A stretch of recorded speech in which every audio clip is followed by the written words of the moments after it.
দেখুন বন্ধুরা, সাবানটা কিন্তু কতটা সুন্দর দেখতে হয়েছে। দেখুন দেখুন কি দারুণ হয়েছে, তাই না? দেখুন দেখুন বন্ধুরা, এটাও কিন্তু কতটা সুন্দর হয়েছে দেখতে।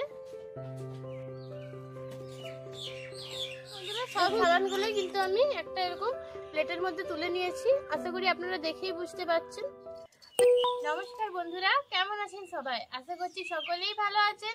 আমি স্নেহা, আমার চ্যানেল ভেজ রেসিপি উইথ স্নেহাতে আবারও একটা নতুন সাবান তৈরির ভিডিও নিয়ে আপনাদের সঙ্গে আমি চলে এসেছি। তো বন্ধুরা, বাড়িতে থাকা কেশর তো আমরা সকলেই জানি যে কেশর কিন্তু আমাদের যেমন এটা স্বাস্থ্যের পক্ষে ভালো, তেমন কিন্তু এটা আমাদের ত্বকের পক্ষেও খুবই ভালো। তো বন্ধুরা, এরকম আমি কেশর দিয়ে আপনাদের সঙ্গে একটা সাবান তৈরি করে দেখাবো। তাহলে চলুন বন্ধুরা, আপনারা দেখতে থাকুন। সাবান তৈরি করার জন্য আমি কিন্তু এরকম একটা সোপ বার নিয়ে নিয়েছি। তো এটা আমি একটু স্লাইস করে কেটে নেবো। আমার কিন্তু পুরোটা দরকার নেই, যতটুকু আমার প্রয়োজন আমি ততটুকুই দেখুন নিচ্ছি। এটাকে একটু টুকরো টুকরো করে কেটে নেবো, মানে যত ছোট কাটবেন তত তাড়াতাড়ি কিন্তু এগুলো গলে যাবে।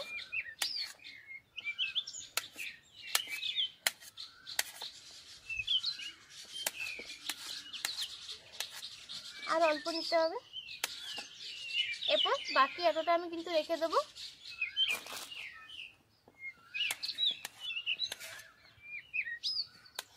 দেখুন বন্ধুরা, এগুলোকে আমি এরকম কিন্তু টুকরো টুকরো করে কেটে নিয়েছি। চলুন এরপর তাহলে আমি সাবানটা তৈরি করে নিই। বন্ধুরা, আপনারা তো দেখলেনই আমি সববারগুলো কিন্তু টুকরো টুকরো করে কেটে নিয়েছি। এরপর আমি একটা এরকম সাদা কাগজ নিয়ে নিয়েছি। এরপর এখানে আমি দেবো অল্প পরিমাণে কেশর।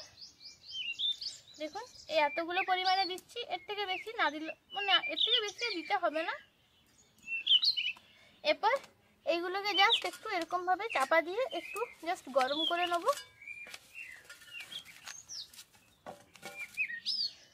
তো বন্ধুরা চলুন তাহলে এরপর শুরু করি। বন্ধুরা, আমার কড়াইটা কিন্তু গরম হয়ে গেছে। এরপর দেখুন আমি এই কাগজটা কিন্তু একটু হালকা করে সেঁকে নেব, একদমই হালকা করে, বেশি সেঁকবো না। এই যে দেখুন, জাস্ট একটু গরম করাতে এরকম করে হাতে করেই হয়ে যাবে। এরপর এটা আমি এই থালাটায় তুলে নিচ্ছি। দেখুন যে কটা নিচে পড়ে গেছে সবগুলোই তুলে নেব। এরপর আমি এখানে দিয়ে দেবো এই সববারগুলো।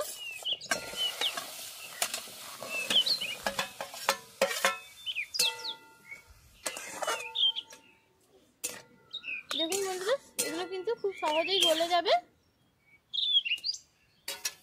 এরপর এখানে দিয়ে দেবো এই কেশরগুলো।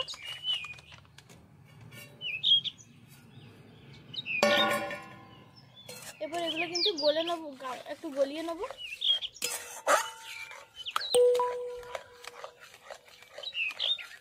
কেশরগুলো থেকে কিন্তু একটা খুব সুন্দর কালার চলে আসবে। দেখুন বন্ধুরা, আমার কিন্তু সব সববারগুলো গলে গেছে। এরপর আমি কড়াইটা নামিয়ে নেবো। দেখুন বন্ধুরা, আমি কিন্তু একটা সাবান তৈরির মোল্ড নিয়ে নিয়েছি। এটা কিন্তু সিলিকনের হয়। আর এই মোল্ডগুলো আপনাদের কাছে যদি না থাকে আপনারা বাটি দিয়েও কিন্তু বসাতে পারেন সাবানগুলো। তো দেখুন, একটু সৌন্দর্যের জন্য আমি এখানে দিয়ে দিয়েছি বেশ কিছুটা পরিমাণে কেশর। আর দেখুন এই কড়াতে কিন্তু কেশরটা দেওয়াতে কতটা সুন্দর কালার এসছে। তো বন্ধুরা, এগুলো আর বেশি দেরি না করে এখানে দিয়ে দেবো।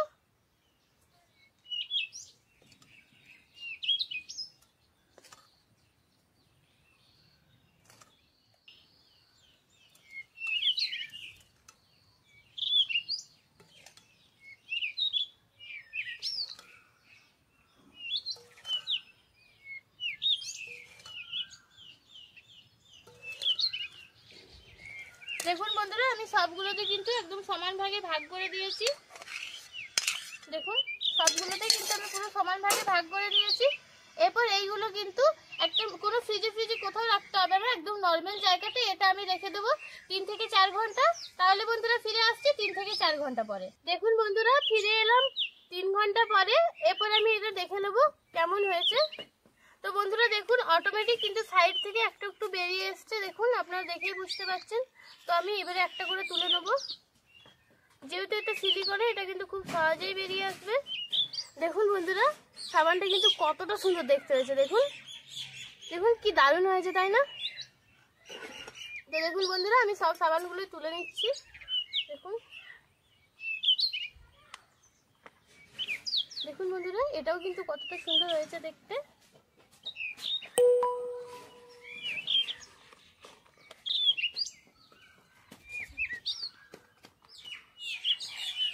দেখুন বন্ধুরা, সব সাবানগুলোই কিন্তু আমি একটা এরকম প্লেটের মধ্যে তুলে নিয়েছি। আশা করি আপনারা দেখেই বুঝতে পারছেন।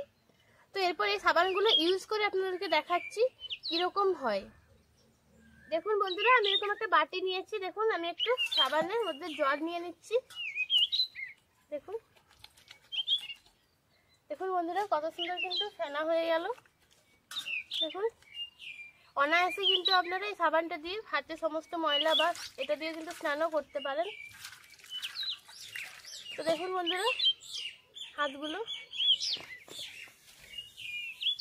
তো বন্ধুরা, আমি এই সাবানটা যেভাবে তৈরি করে দেখিয়েছি, আপনারা কিন্তু একইভাবে আমার এই পদ্ধতিটা ফলো করে বাড়িতে একবার তৈরি করে দেখুন। আশা করি আপনাদেরও খুব ভালো লাগবে। তাহলে বন্ধুরা, আজকে এই পর্যন্তই। দেখা হচ্ছে পরবর্তী কোনো একটা ভিডিওর সঙ্গে। ততক্ষণ পর্যন্ত ভালো থাকুন, সুস্থ থাকুন।